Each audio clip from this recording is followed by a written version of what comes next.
Soyez bénis, peuple de Dieu.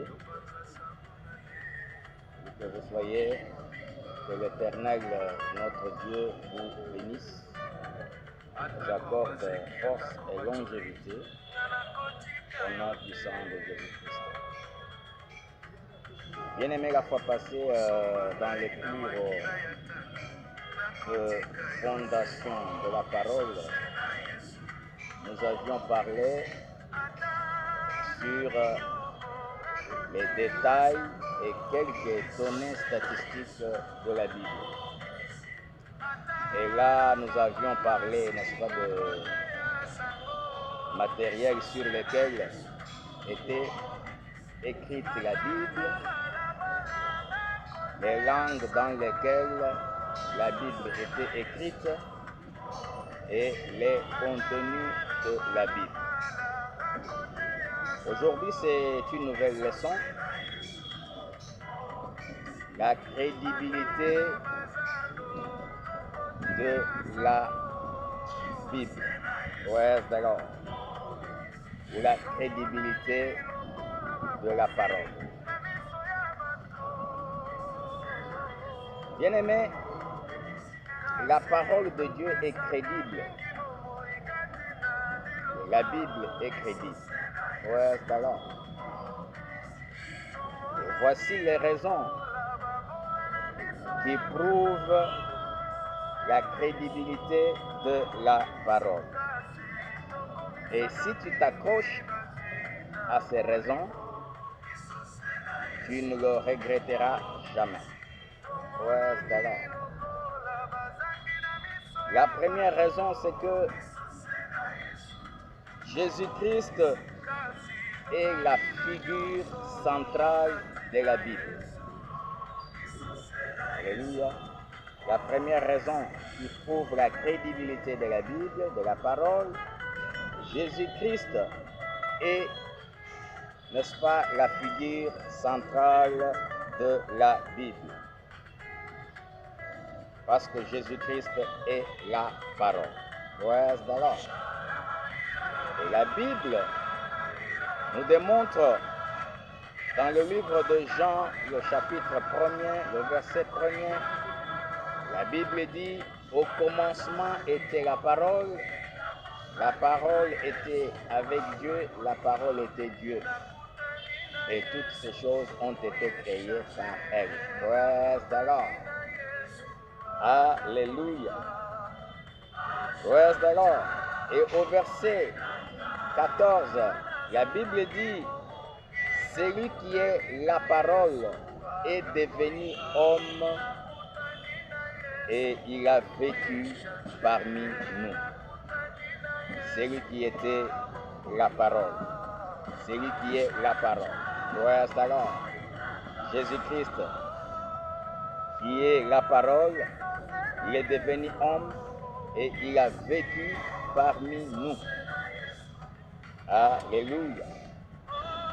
Et la Bible continue encore de prouver dans le livre d'Apocalypse, chapitre 19, le verset 13. La Bible dit, et il était revêtu d'un vêtement teint de sang.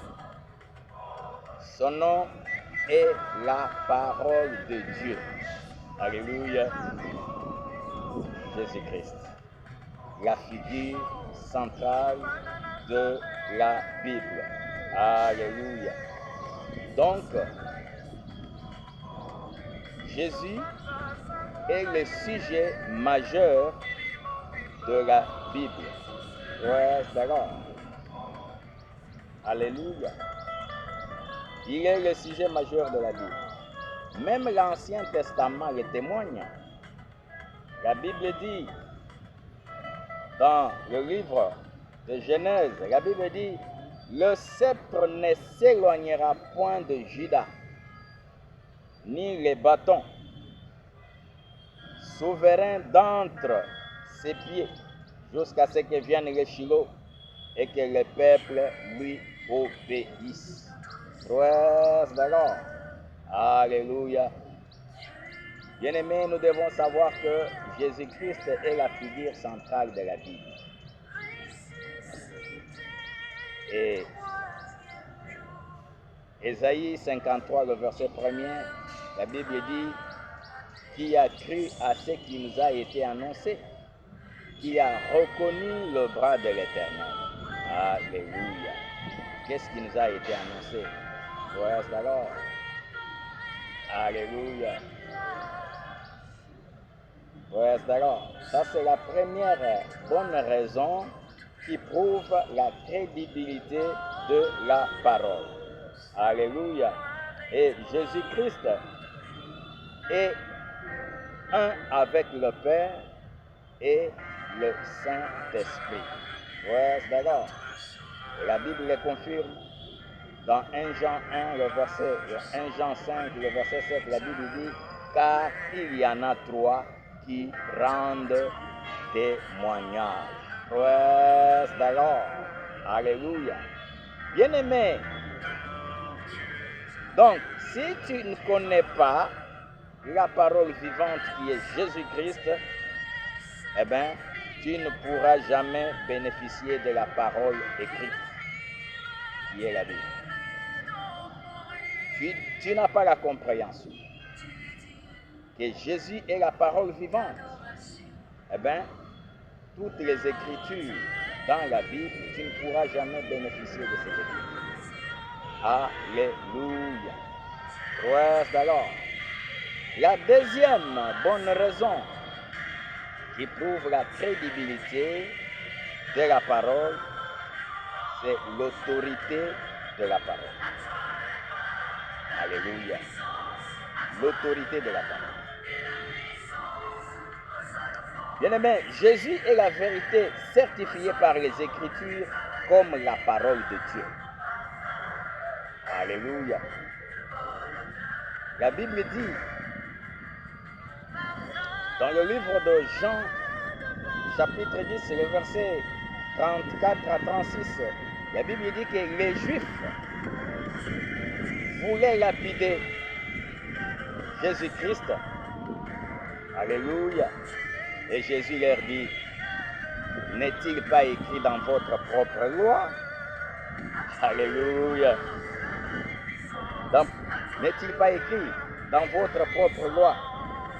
Moi, je vous avais dit que vous êtes des dieux. Or, on ne saurait contester les témoignages de l'Écriture. Si donc votre loi appelle Dieu, c'est auquel, alléluia, s'adresse la parole. Comment pouvez-vous m'accuser de blasphémer parce que j'ai dit que je suis le Fils de Dieu? Alléluia. Donc, vous comprenez, bien aimé, l'autorité de Jésus-Christ. C'est-à-dire, Jésus lui-même affirme l'infaillibilité de la parole. Il affirme que la parole ne peut être faillible. Alléluia. Alléluia. L'infaillibilité de la parole. Ouais, alors. Alléluia. Et il dit, ne croyez pas que je suis venu pour abolir la loi, mais je suis venu pour accomplir la loi. Ouais, alors. Alléluia. Alléluia. Et il y a beaucoup d'écritures qui montrent l'autorité de la parole. Souvenez-vous quand Jésus est allé prier en montagne pendant 40 jours, il est descendu, il était très affamé et le diable est venu le tenter. Ouais, alors. Et Jésus, il rétorqua pour lui dire, il est écrit que l'homme ne vivra pas seulement de pain. Alléluia, mais de toute parole. Et il lui dit encore, il est écrit que tu adoreras seul ton Dieu créateur. Alléluia. Praise the Lord. Bien-aimé, l'autorité de la parole, même Satan lui-même reconnaît l'autorité de la parole. Satan reconnaît l'autorité de la parole. L'autorité absolue de la parole de Dieu.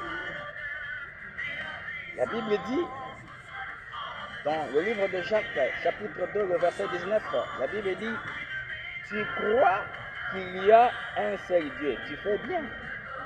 Les démons les croient aussi et ils tremblent. Ouais, d'accord. Les démons les croient aussi et ils tremblent. Les démons croient qu'il y a un seul Dieu et ils tremblent. Ouais, d'accord. Alléluia. Ça, c'était la deuxième bonne raison qui prouve la crédibilité de la parole. Et la troisième raison qui prouve la crédibilité de la parole, la Bible était inspirée. Vous devez savoir que la Bible était inspirée. Ouais, d'accord. Alléluia. Toute écriture dans la Bible, elle est saturée, chargée par le Saint-Esprit. Alléluia. Et la Bible dit, dans le livre d'Ésaïe, le chapitre 34, le verset 16, la Bible dit, consultez le livre, dit l'Éternel.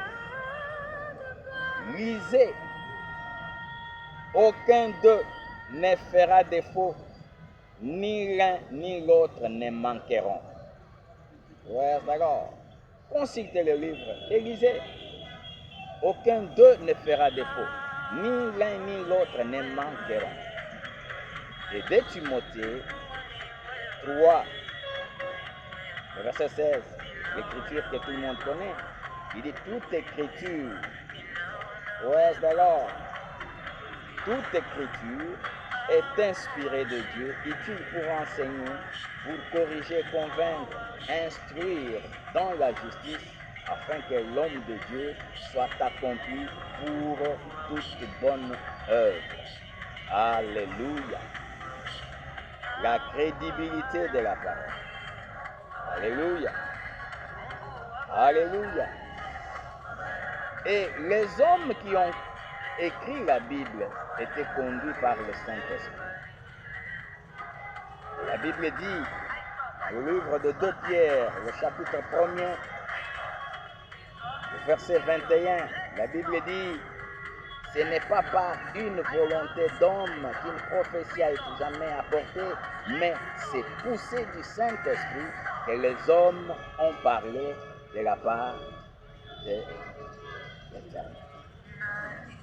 C'est poussé du Saint-Esprit que les hommes ont parlé de la part de l'Éternel. Ouais, alors, alléluia. Donc, la Bible a été écrite par les hommes conduits par le Saint-Esprit. Et la quatrième raison qui prouve la crédibilité de la parole, c'est-à-dire la parole de Dieu est éternelle. La parole de Dieu est éternelle. Alléluia. Ouais, alors. Et 1 Pierre, chapitre 1er, le verset 23. La Bible dit, puisque vous avez été régénérés, non par une semence corruptible, mais par une semence incorruptible. Ouais, alors. Donc, la parole de Dieu est éternelle. La parole de Dieu ne peut pas se corrompre. Alléluia. La parole, bien-aimée, elle a été éprouvée et testée. Alléluia. Et elle est garantie et scellée. Son intégrité est irrévocable. L'intégrité de la parole de Dieu a été garantie et scellée. Son intégrité est irrévocable. Praise the Lord. Vous lirez dans le psaume 119, le verset 89. Praise the Lord. Et vous devez encore savoir que la parole de Dieu est éternelle et ne peut expirer. Alléluia. Elle ne peut pas expirer.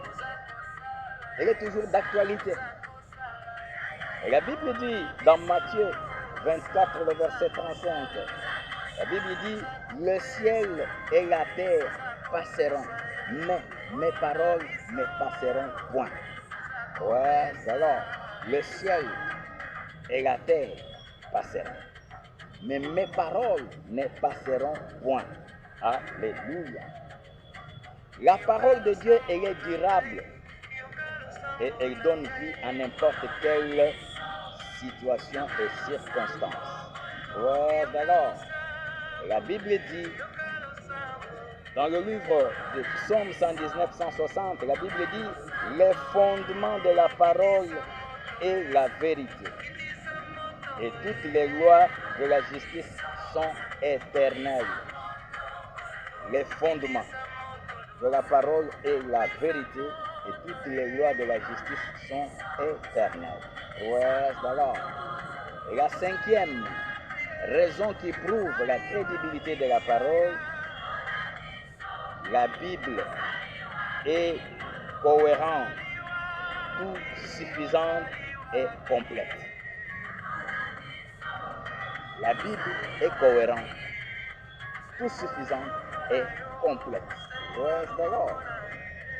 Alléluia. Il n'y a pas de contradiction dans la Bible. De Genèse à Apocalypse. Ouais, alors. Elle est vraiment constante. Alléluia. Et elle ne se réfère à aucun livre pour s'authentifier. La Bible ne se réfère à aucun livre pour s'authentifier. Praise the Lord. Alléluia. Et vous devez savoir que seul le Saint-Esprit est le seul interprète de la Bible. Alléluia. La Bible dit dans le livre de Jean 1, le verset 4, la Bible dit, en lui résidait la vie, et la vie était la lumière des hommes. En lui résidait la vie, et la vie était la lumière des hommes. Alors, voilà là les 5 raisons qui prouvent la crédibilité de la parole. Et qu'est-ce que la parole peut faire? Alléluia. Nous allons là énumérer 7 choses que la parole peut faire. Qu'est-ce que la parole peut faire? Alléluia. Premièrement, la parole rend sage. Quand vous intériorisez la parole de Dieu, elle vous rend sage. Alléluia. Ouais, alors, la Bible dit, dans 2 Timothée 3, le verset 17, la Bible dit que dès ton enfance, tu connais les saintes lettres. Ouais, alors, qui peuvent, n'est-ce pas, te rendre sage à salut par la foi. Dès ton enfance, tu connais les saintes lettres qui peuvent te rendre sage à salut par la foi. Alléluia. Donc, dès que tu reçois Christ comme Seigneur et Sauveur, alors, et les saintes lettres, les Écritures, la parole de Dieu peut te rendre sage. Deuxième chose que la parole peut faire, la parole produit la foi. Quand la parole te pénètre, elle va produire la foi en toi. Et la Bible dit, dans Romains 10, le verset 17, la Bible dit que la foi vient de ce que l'on entend, et ce que l'on entend, c'est la parole de Dieu. Alors, alléluia, la parole peut produire la foi. Troisième chose que la parole peut faire, la parole révèle. Alléluia. La parole révèle. Et la Bible dit, dans le livre de Jean 5, le verset 39, la Bible dit, vous sondez les Écritures parce que vous pensez avoir en elles la vie éternelle. Alléluia. et ce sont elles qui rendent témoignage de moi. Ces écritures rendent témoignage de moi. Praise the Lord. La quatrième chose que la parole peut faire, la parole nous construit. Alléluia. La parole nous construit. L'apôtre Paul dit dans le livre des Actes des Apôtres, 20, le verset 32, la Bible dit, « Et maintenant, je vous recommande à Dieu et à sa parole de grâce, de sa grâce, à celui, praise the Lord, qui peut édifier et donner l'héritage avec tous les sanctifiés. Je vous recommande à Dieu et à la parole de sa grâce, parce que c'est celui qui peut donner l'héritage avec tous les sanctifiés. Praise the Lord. Alléluia. Donc la parole nous construit. La cinquième chose, la parole nous donne l'héritage. C'est ce que la Bible dit dans l'écriture que nous venons de lire. Praise the Lord. Avec celui qui peut édifier et donner l'héritage avec tous les sanctifiés. La sixième chose que la parole peut faire, la parole produit les profits. Alléluia. Quand vous avez la parole, quand la parole abonde dans votre vie, eh bien, vous allez tirer profit. Et la Bible dit, dans 1 Timothée 4, le verset 15, la Bible dit, « Occupe-toi de ces choses, donne-toi tout entier à elles, afin que tes progrès soient évidents pour tous. » Occupe-toi de ces choses, donne-toi tout entier, afin que tes progrès soient évidents pour tous. Bien-aimé, quand tu te donnes à la parole, eh bien, tu vas tirer profit. Tu vas vivre des progrès en progrès. Praise the Lord. Alléluia. Et la septième chose que la parole peut faire, la parole perfectionne l'homme de Dieu. La parole perfectionne l'homme de Dieu. Praise the Lord. La Bible dit, dans la partie B de Timothée 3, le verset 17, la Bible dit, afin que l'homme de Dieu soit accompli, propre à toute bonne œuvre. Praise the Lord. Alléluia. Voilà, bien-aimés, ce que nous avons voulu partager aujourd'hui sur la crédibilité de la parole. Alléluia. Vous devez savoir que la parole de Dieu est crédible. Et Jésus-Christ est la figure centrale de la Bible. Praise the Lord. Et la parole ne peut pas se corrompre, ne peut pas faillir. Praise the Lord. Elle a été éprouvée et testée. Alléluia. Et la Bible, elle est cohérente, toute, suffisante et complète. Elle a été écrite par les hommes conduits par le Saint-Esprit. Praise the Lord. Je crois que quelqu'un est béni. Est-ce que toi qui es béni, tu puisses aussi partager les liens avec les autres. Alléluia. Soyez toujours fidèles, soyez branchés pour, n'est-ce pas, se former, parce que quelqu'un qui arrête de se former, il pourrit sans le savoir. Voilà. Aimer, liker, partager avec les autres. N'hésitez pas de nous envoyer vos questions, vos préoccupations. Voilà. Et au besoin de la prière, n'hésitez pas de nous appeler et nous allons prier ensemble. Merci. À demain pour une nouvelle leçon, un nouveau cours. Que Dieu vous bénisse.